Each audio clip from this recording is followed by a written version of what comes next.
when a normal person like myself scolds people, I can make enemies. If my high gurus like Swamiji scolds people, he will transform their mind. So do we have that power of scolding? To transform people's minds? To plant seeds of Dharma in their mind? If we're very advanced, we can visualize ourselves as Yamataka or Hiruka and shout at a person and scream at a person. It will plant seeds of enlightenment in their mind. No one will know. You'll see that person as a normal person shouting.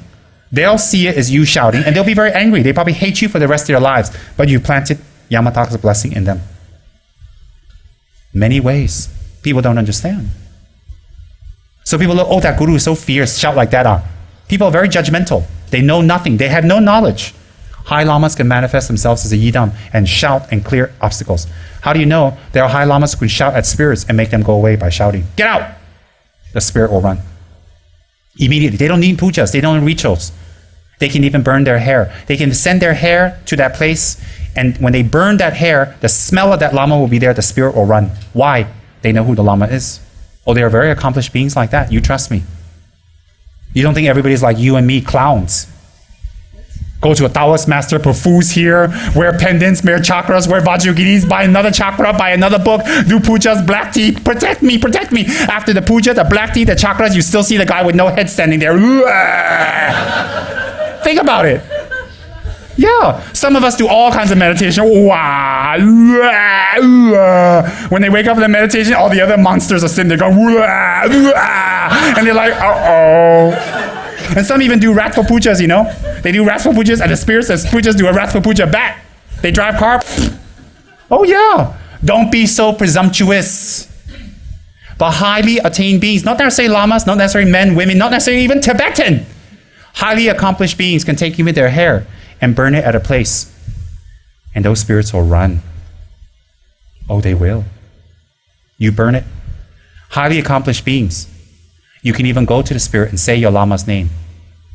My lama's blah blah Rinpoche. You go away. They will go away by the power of your lama. But you need to have your lama's permission. You can't simply just say, hey, Tsem Rinpoche told you to get lost. That's it, me and you in big trouble. That ghost will be very busy at night visiting me and you. What did you say, Tsem Rinpoche? Oh, I was just kidding. Please don't cut my head off. Yeah. But if your lama is accomplished and he tells you, tell the spirit that Tsem Rinpoche said, get lost. Then you go and tell him, excuse me, Mr. No Head. And the ghost will be like, he'll be like, Rinpoche said, oh, Tsem Rinpoche said, vamos, out, go away. Then he'll be like, oh, Tsem Rinpoche, uh-oh. They say, well, who the heck is Tsem Rinpoche? Then he uses his third eye, which is not on his head, no head here. So he clairvoyantly looks at your guru, and your guru is a clown. He says, you're going to get it now. But if he clairvoyantly looks at your guru, and your guru is Yamataka, or Hiruka, or Vajragini, the spirit will say, ooh. So if you're not highly realized, the best thing is when you have problems like that, you meditate on compassion. You think about their rebirth. You think about why they became a spirit. You think about how they're suffering from loneliness and cold and from lack of nutrition and food and drinks, and they're thirsty and they have to wander like that for hundreds of years.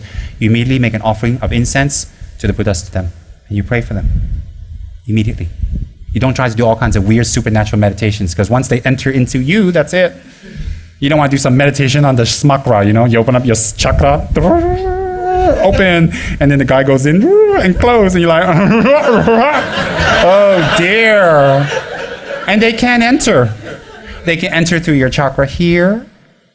They can enter through here. They can enter through here. They can enter through here, they can enter through here, they can enter through there, they can enter. They got many entrances they can enter. And once they enter, you're going to have a friend for life. Then you go to Rinpoche, help. Rinpoche's tell you, I can't help. Well, it's too late, what? Once you break your arm, don't ask me for a chakra for protection from accidents. Well, I broke my arm, can I have a chakra protect me? I'm broken, get lost. What to do? So when the spirit enters through you, maybe through your tongue or something, then you got to be very careful. Could you see you at some nice Dharma wedding party licking people? I got more than I licked for. Just think about that. Scary, huh? I didn't hear about spirits entering through the tongue, but let's make it up. Imagine you go home and your tongue's possessed. Hi, Mom. Hi, Pop. Hi, Mr. Policeman. Oh. Can you imagine your tongue gets possessed? You become licky, licky ghost. Just think about that.